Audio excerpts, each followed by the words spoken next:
Ini nyalain recording, Mbak. Oke. Baik, kita mulai pertemuan pertama pengenalan otomasi industri. Kita akan bahas beberapa hal, terutama untuk dasar pengantar untuk mengenal apa itu otomasi industri, terminologi dan istilah-istilah, dan contoh aplikasi otomasi industri itu sendiri. Beberapa hal penting yang harus kalian pahami, bahwa ada beberapa konsep dasar apa itu industrial otomasi ya. Definisi pertama kita lihat di sini bahwa industrial automation atau otomasi industri itu adalah proses, ada otomasi. Jadi ada proses yang dikendalikan yang secara otomatis bekerja. Otomat itu berarti bekerjanya secara independen, tidak ada campur tangan manusia dari sebuah sistem teknis. Jadi ada sistem teknis yang beroperasi secara independen. Misalnya mesin penjual tiket itu tanpa harus ada orangnya, atau mesin penjual rokok atau apapun mesin itu adalah sebuah sistem teknis. Automation adalah untuk membuat mesin atau instalasi dan fasilitas lainnya beroperasi secara independently, yaitu automation. Contoh otomasi lalu lintas, otomasi rel kereta api, dan lain-lain. Industrial automation berarti adalah suatu proses teknis yang dibuat menjadi otomatis. Nah, industrial automation system berarti dia adalah teknik sistem teknis dengan proses teknis ditambah sebuah komputer atau yang bisa berpikir atau bekerja mengendalikan, dan ditambah dengan komunikasi sistem dan proses dari operator yang mengamati semua proses. Oke, itu definisi-definisi dasar dari pengertian kata-kata kalimat industrial automation, otomat, dan industrial automation system. Next. Oke. Ini kita lihat ada namanya proses teknis, technical process, dan sistem teknis atau plan-nya. Nah, ini yang sering salah dan rancu untuk kalian menggambarkan blok diagram. Kalau proses teknis berarti kalian menggambarkan prosesnya atau menyebutkan fungsinya. Contoh di sini, ini adalah plan-nya.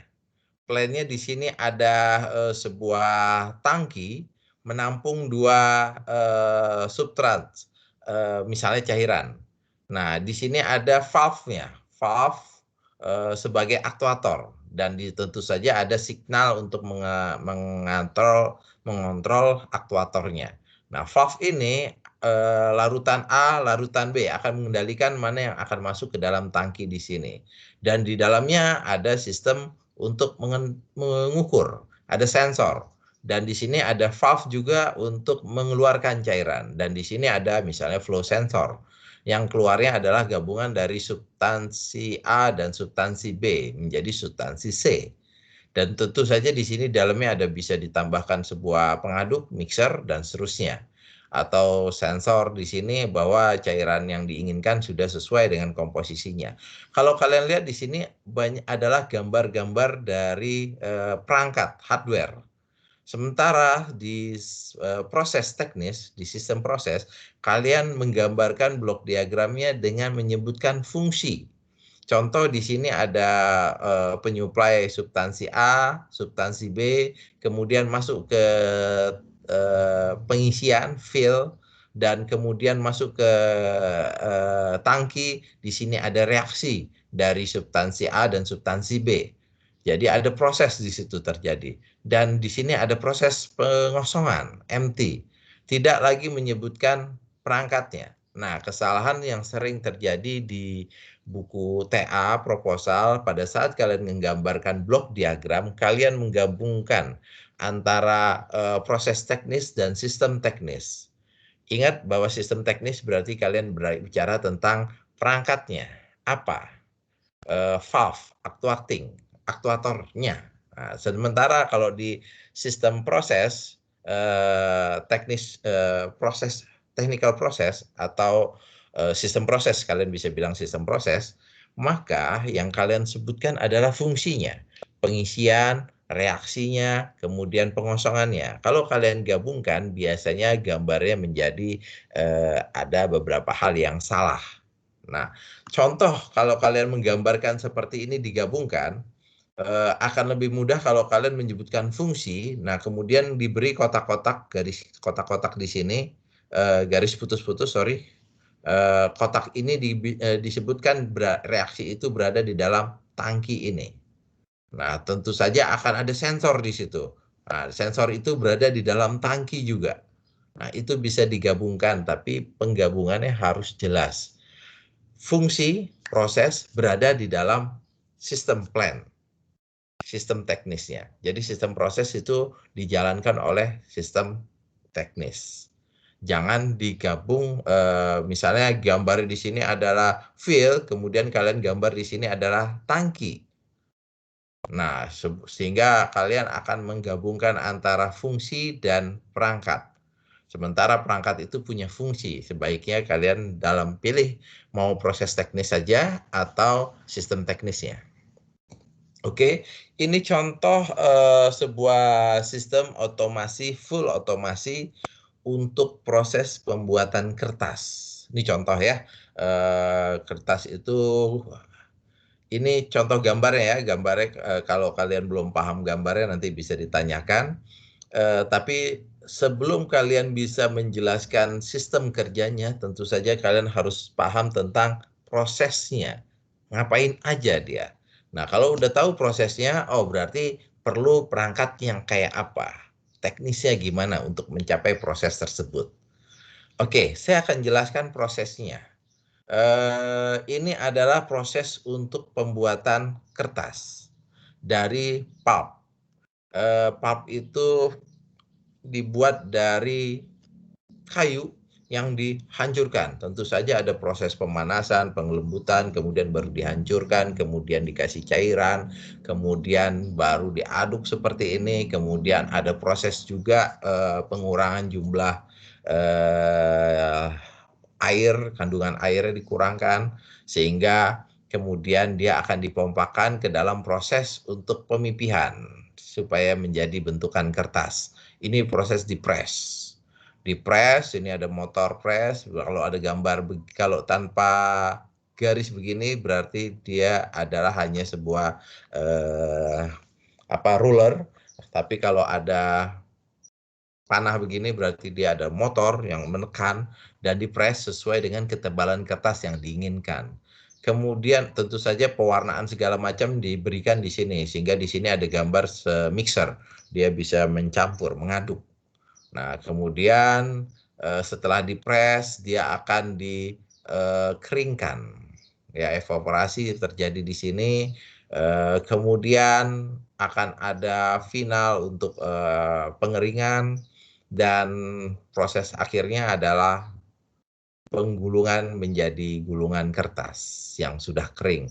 Dan di sini ada sebuah sensor untuk menentukan kualitas dari si kertas. Karena kalau kertasnya ada cacat, ada bolong, ada noda, nah itu langsung di-cut, atau gelundungan ini bisa dikatakan kualitas 1, kualitas 2, dan seterusnya.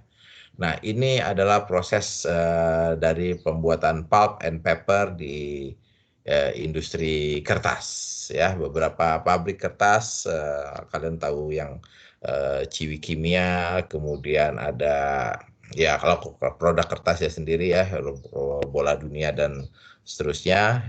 Itu bisa kalian pahami bahwa prosesnya mulai dari kertas gelondongan besar baru dipotong-potong lagi.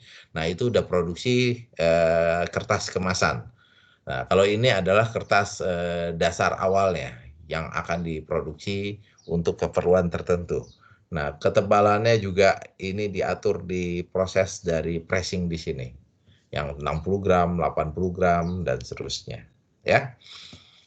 Kemudian ini proses lainnya dari gambar teknis dari proses pembuatan kertas tadi. Sama ya, tapi ini lebih ke perangkat, kelihatan divisualkan. Ini pulp suspensionnya, kemudian tarik di dry line, di pengeringan. Jadi di sini tadi yang masih ada cairannya, lembab basah gitu ya. Kemudian dipres untuk mendapatkan ukuran. Kemudian di sini ada sensor bahwa ketebalan udah sesuai atau belum. Kemudian di sini pengeringan, evaporator. Kemudian di sini ada sensor untuk kualitasnya. Nah, kalau kurang maka dia akan mengontrol si penariknya lagi. Dan di sini juga kalau di sini ketebalannya kurang maka dia akan mengontrol juga di sini. Ya, jadi ada proses kontrol looping. Tidak dibiarkan open loop, close loop. Ada pengontrol dan pengontrolnya biasanya standar industri. Jangan bayangkan kalian mengontrolnya pakai Arduino, tapi standar industri. Nah, ini industrial control system secara umumnya ya. Di sini ada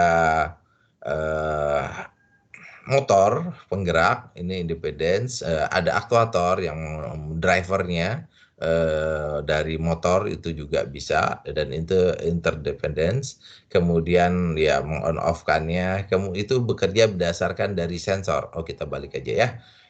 Handling, kemudian ada handling device ya, itu untuk saklar on off. Kemudian ada di sini peraga display output ya, bisa pakai 7 segment LED atau pakai yang objek yang bergeser gitu ya, yang bergerak. Nah, di sini ada continuous control units. Kemudian ada sensor-sensor. Ini gambar sensor dari limit switch. Ya, limit switch industrial, limit switch, ada juga yang pakai rotary putaran. Nah, ini beberapa contoh dari perangkat di industri. Ya. Ini contoh yang lainnya. Ini ada beberapa motor. Kalian harus biasa memahami gambar-gambar ini ya. Kalau ada lambang-lambangnya. Kalau ini kalian pasti udah kenal. Ada motor pembalik polaritas sehingga dia bisa mengendalikan putaran arah putarannya. Dan di sini ada rangkaian untuk mengendalikan C1, C2, C3, C4-nya. Pasangan switch-nya. Dan di sini dikendalikan oleh sebuah controller. Nah, hybrid itu yang pembalik putaran. Nah, dikendalikan oleh sebuah PLC. Kalau ini gambar biasanya bentuknya adalah PLC. Ya. Ini contoh lainnya untuk proses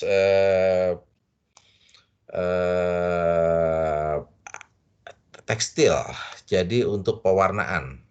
Di sini ada tangki pewarna, warna merah, warna biru, tergantung selektornya mau dikasih warna merah atau warna biru on.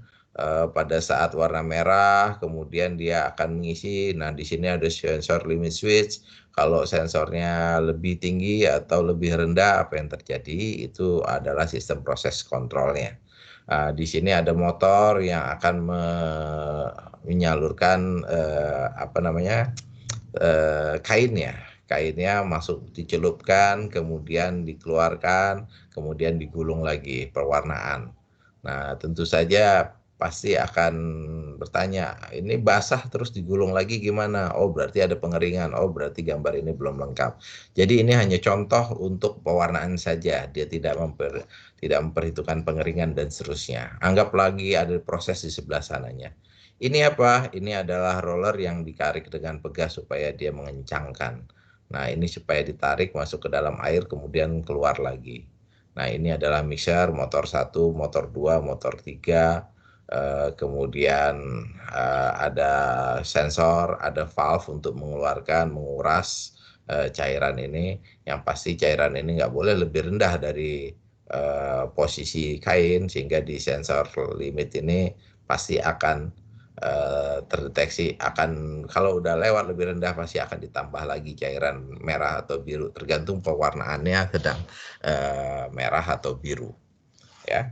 Dan proses kendalinya tergantung dari proses kontrolnya. Jadi untuk tugas kalian akan model seperti ini untuk menjelaskan proses. Habis itu baru memilih aktuatornya, sehingga kalian bisa menggambarkan seperti ini. Aktuatornya ditempatkan di mana? Sensornya ditempatkan di mana? Tentu saja di sini gambarnya kurang jelas untuk sensor dan aktuatornya, bentuknya dan tipenya. Nah, itu yang kalian akan detailkan di tugas kalian. Baik, automation and process control. Automatic control dapat didefinisikan sebagai kontrol continuous dari sebuah variabel analog fisik. Jadi apapun itu, kalau yang tadi adalah level pewarnaannya atau kertasnya atau warna kertasnya atau ketebalan kertasnya, yang melalui sebuah aktuator yang diterapkan tentu saja, ya. Oke, ini pasti udah baca. Ini sistem kendali lainnya, automation and process control. Nah, prosesnya adalah seperti ini. Cairan masuk ke dalam tangki, kemudian diisi. Di sini ada sensor level, dan di sini ada pembuangan pengeluarannya. Flow control valve. Jadi dikendalikan supaya valve-nya cairan yang keluar konstan. Tentu saja cairan ini akan fungsi dari ketinggian cairan di sini. Nah, kalian sudah belajar sistem kontrol. Nah, ini adalah sistem proses kontrol yang otomatis. Jadi sistem kontrol yang closed loop sebenarnya sudah bagian dari automation, cuman digunakan di mana? Kalau ini berarti khusus untuk di industri. Ini posisi work table di sini digeser ke kanan kiri menggunakan motornya putar ke kanan atau ke kiri menggunakan ulir, jadi naik didorong ke kanan atau ke kiri menggunakan ulir ini. Jadi kayak baut di tengahnya, bautnya ditahan sehingga yang di tengahnya yang bergeser ke kanan dan ke kiri.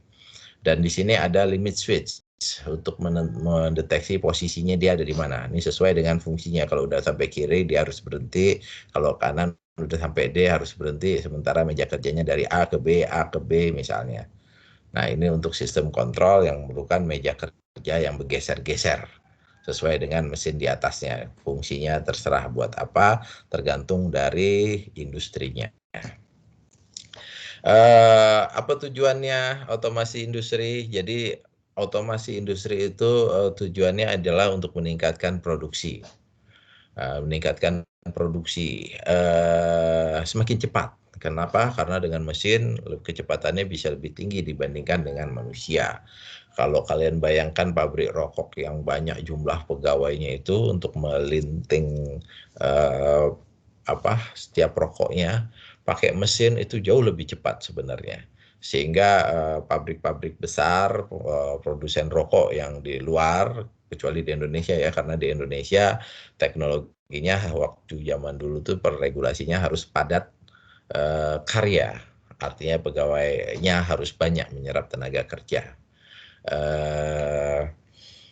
Tidak otomasinya tidak boleh terlalu besar. Nah, tapi kalau sekarang sudah bergeser, kecuali pabrik rokok masih banyak menyerap tenaga kerja.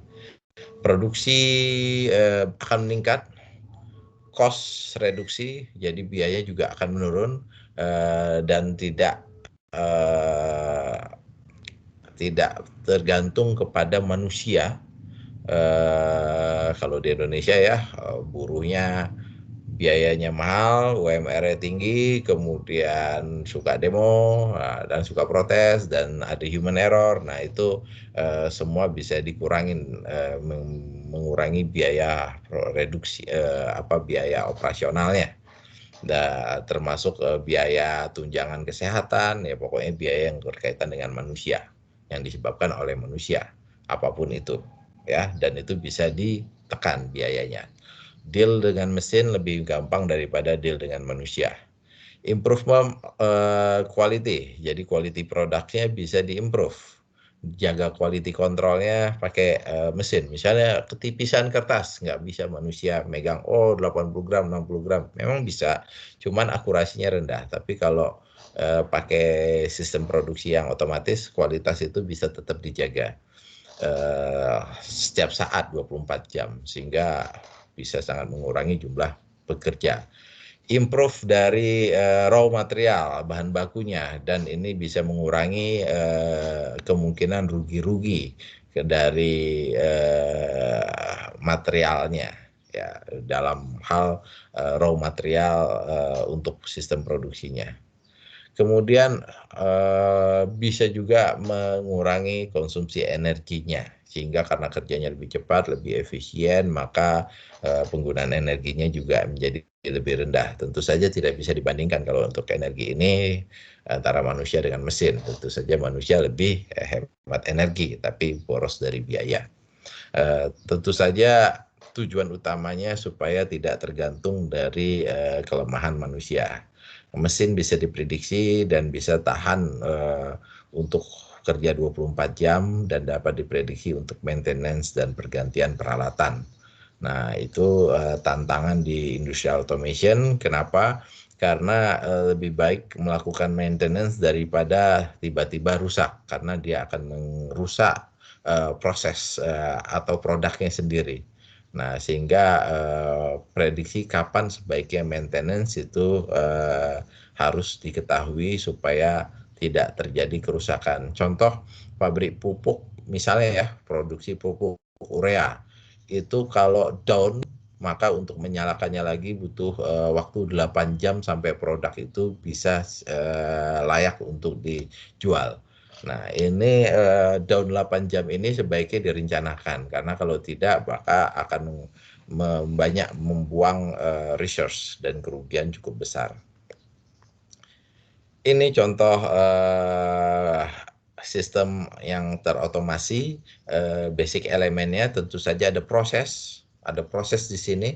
Di proses itu dilakukan oleh technical plan, proses sistem teknisnya, kemudian ada sensor, ada aktuator. Di sensing apa yang mau dikendalikan, kemudian komputer atau PLC akan memberikan instruksi supaya aktuator melakukan apa. Ini konsep dasar dari automation. Ini automation keperluan untuk mesin-mesin listrik, instalasi listrik. Mungkin sudah pernah dapat gambar single line diagram. Ini wiring diagram. Single line diagram berarti garisnya hanya satu. Kalau wiring diagram garisnya setiap garis, setiap kabel itu digambarkan satu-satu. Untuk kelistrikan biasa ada gambar single line diagram seperti ini. Dicoret ada 3, berarti ada 3 kabel sebenarnya. Di sini ada 3 kabel. Switch-nya berarti ada 3 fasa. Nah, sebenarnya gambar aslinya adalah ini. Ini single line diagram, ini wiring diagram. Nah, pengkabelannya 3 fasa seperti ini. Ya, ini adalah switch, fuse, kemudian ada kontaktor, ya. Kemudian ada overload relay. Oh ya, kalau di instalasi kelistrikan relay itu bukan hanya untuk meng-on off-kan, tapi untuk mendeteksi. Jadi untuk mendeteksi overload. Kalau arus lebih dia akan off, sama kayak screen atau sama kayak fuse. Tapi di sini overload relay, overcurrent relay. Jadi itu untuk keperluan proteksi. Sebenarnya fuse, screen, circuit breaker itu juga sebagai proteksi. Kontaktor berarti circuit breaker, itu bisa digunakan sebagai kontaktor. Kalau ada 2 berarti seperti ini gambarnya. Oke. Ini adalah motor 3 fasa dicatu oleh listrik RST. Nah, gambar wiring diagram kalian juga harus bisa membacanya sehingga bisa memahami apa yang ada di dalam sistem. Kemudian ini contoh industrial automation circuit yang menggunakan saklar stop dan start. Di sini sama single line diagram, simple. Di sini yang komplitnya. Jadi on off di sini untuk mengendalikan kontaktor. Ya, kontaktornya tentu saja yang bisa dikendalikan secara elektrik, bukan manual. Kalau circuit breaker yang kalian temukan di rumah atau di gedung, di panel listrik itu manual circuit breakernya, click on off. Tapi kalau yang ini menggunakan kontaktor khusus, jadi dikendalikan oleh listrik ya. Jadi ada diberi catuan maka dia on atau off tergantung normally open atau normally close. Computer based industrial control and automation. Ada beberapa level otomasi. Sebenarnya untuk otomasinya sendiri ada yang setengah, ada yang full, ada yang tidak terkontrol. Nah, ini yang terkontrol tapi ada yang melibatkan komputer, ada yang tidak. Ini contoh yang no automation, maka akan kebayang ada technical plan, kemudian ada sensor kontrol untuk sistemnya, kemudian manual device-nya, kemudian display-nya, dan ini harus dilihat secara fisik oleh si operator, supervisor, kemudian diinputkan kepada laporan dan untuk masuk ke level manajemen. Dan ini sangat memerlukan waktu sampai ke level atasnya informasi tersebut. Ini yang low degree yang melibatkan sistem computerized. Nah, sistemnya masih manual juga. Si operator yang akan mengeset, kemudian dia bekerja, diharapkan tidak ada perubahan. Kalau ada perubahan, dia akan merubah settingnya dan seterusnya. Dan sistem di sini masih diinput ke komputer dan masih offline komputer, kemudian ditransfer, di print, kemudian keluar hasilnya. Misalnya informasinya secara parsial melibatkan computerized. Nah, ini yang sudah medium. Di sini udah online computer system. Jadi sistemnya sudah terintegrasi, apapun yang ada di sini sudah termonitor, di sini tinggal mengawasi saja, informasi itu sudah bisa dikirim ke level manajemen dan order yang masuk dalam bentuk kertas, kemudian masukin ke sistem monitoring, perintah masuk ke operator untuk memproses. Nah, tapi di sini masih open loop. Nah, yang komplit seperti ini, full otomasi tanpa ada operator. Walaupun ada operator, dia hanya untuk mengawasi secara umum, ya. Jadi supervisor, tidak perlu ada operator lagi. Dan di sini udah computerized system. Dan sehingga singkat manajemen langsung bisa menginstruksikan tambahkan produk sekian, tinggal setting doang. Dan itu akan lebih efisien. Beberapa perangkat kendali adalah seperti ini: PLC, IPC, PAC. Tentu saja yang populer adalah Programmable Logic Control, seperti ini gambarnya. Dan ini akan berkaitan dengan punya analog I/O, punya operator interface, human machine interface, ya, untuk menampilkan apa yang terjadi di sistem sebenarnya. Kemudian ada pengontrolnya, kemudian ada digital I/O, analog I/O, kemudian ada SCADA kalau terintegrasi dengan SCADA, kemudian ada jaringannya, dia bisa berkomunikasi jarak jauh, dan ada controllernya.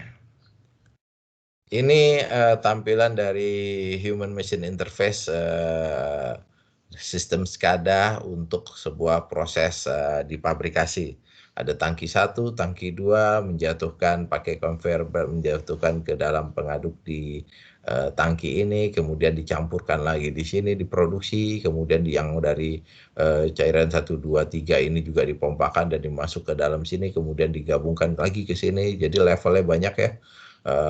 Tambah lagi yang dari air, masukin ke sini, kemudian ada dari apalagi ini materialnya, di sini apa prosesnya ini, ya, kemudian dikirim ke atas ini, kemudian dihancurin dijadiin satu dan hasilnya apa, nah itu dikeluarkan sebagai produk. Nah, ini dipaksakan untuk dalam satu. Beberapa HMI yang lebih komplit lagi, kalau kita mau klik ini, maka kita bisa lagi ngezoom di dalam sini ada apa aja. Nah, di sini untuk memudahkan si operator untuk melihat situasi dan kondisi yang ada di pabrik tanpa harus berada di pabrik, ya. Sehingga parameter-parameter penting bisa ditampilkan langsung, nilai-nilainya. Apabila ada yang fail, biasanya otomatis sistem otomatisnya akan otomatis mengendalikan mereka. Tapi kalau ada yang fail, misalnya angkanya di luar, wah ini nggak wajar nih, si operator baru ke lapangan. Dan itu memudahkan dari kerja dari operator, tidak harus berada di lingkungan pabrik yang keras. Nah, tentu saja ada beberapa level komunikasi yang dibutuhkan. Ini untuk di field-nya, maka ada bus komunikasi. Bus komunikasi ini macam-macam, bisa pakai field bus, bisa pakai CAN atau apapun. Kalian mungkin belajar di interface antar perangkat ya. Kemudian ada level dari controllernya. Nah, di sini dia akan juga punya tentu saja berkomunikasi dengan bus tersebut. Karena sistemnya banyak, nggak mungkin dari satu kabel masuk ke PLC satu-satu, tapi pakai bus communication. Nah, kemudian level control di sini time to control critical control network. Jadi dia kritis terhadap waktu dan pengendaliannya, jaringannya ya. Kemudian level paling atas adalah untuk aplikasinya, ke manajemennya. Bisa pakai ERP SCADA. ERP itu standar untuk industri atau enterprise ya. Dan bisa juga connect ke internet, jadi website seperti IoT sekarang. Tapi dari dulu sebenarnya IoT di industri udah ada, tapi namanya bukan IoT. Tapi sekarang udah namanya industrial IoT, sehingga bisa terinterkoneksi ke internet, sehingga bisa dimonitoring menggunakan handphone selama terkonek ke internet. Demikian presentasi saya. Kalian bisa membaca dari beberapa referensi di sini, khususnya Stamacius Manesis CS membuat buku Introduction to Industrial Automation dari CRC Press. Demikian materi kuliah hari ini. Apakah ada pertanyaan? Nanya, Pak. Ya. Tadi kan pas dijelasin itu yang slide kedua dari terakhir tentang yang pakai bus itu. Ya. Ada kelemahannya nggak sih dari mengkontrol banyak alat menggunakan sistem komunikasi bus? Ya, biasanya kalau untuk dari sensor-sensor itu ada ke langsung PLC misalnya, dekat PLC-nya di situ dalam satu panel. Itu di level field-nya. Kemudian baru ke antar blok itu menggunakan bus komunikasi. Nah, kelemahannya sebenarnya justru yang diambil adalah kelebihannya. Kalau kelemahannya memang akan ada pengalamatan pengiriman data yang agak repot ya, tapi itu udah distandarkan, jadi tinggal setting aja. Nama ID-nya apa, langsung bisa dipanggil gitu ya. Jadi yang diambil justru kelebihannya, dan jaraknya juga bisa jauh. Ya, jadi memang bus itu udah umum digunakan di industri, bus communication. Dan standar komunikasinya udah banyak pilihannya. Kalau yang terakhir itu zaman dulu ada field bus, modbus, CAN gitu ya. Sekarang udah hampirnya semuanya udah TCP/IP malah. Jadi walaupun kabelnya RS485 format transmisinya, tapi protokolnya udah TCP/IP, sehingga banyak software yang sudah bisa mengenali. Nah, itu standar-standar komunikasi di industri. Banyak ya. Dan saking banyaknya zaman dulu setiap pabrikan punya standar sendiri. Misalnya Siemens, Omron, dia punya protokol sendiri. Omron punya Fins misalnya. Siemens nggak bisa Fins. Nah, itu punyanya Omron. Nah, Siemens punya sendiri, Mitsubishi punya sendiri. Nah, itu nggak bisa saling bertukar transaksi data. Terus kemudian mereka mengembangkan protokol yang menjembatani bisa antar produk. Ya. Salah satunya OPC. Open Protocol Communication. Nah, itu dipakai untuk semua. Kalau device ini support OPC, maka bisa komunikasi dengan device yang lain. Nah, seiring perkembangan internet, maka TCP/IP lebih populer sekarang. Dengan standar industrial IoT mengadop itu. Oke. Jadi Ethernet itu sama kayak bus gitu dong? Iya, sama. Kenapa? Karena satu kabel itu bisa dikirimkan oleh banyak device dengan alamat tertentu. Cukup IP address-nya saja, gitu ya. Tentu saja yang private. Oke, ada lagi mau ditanyakan?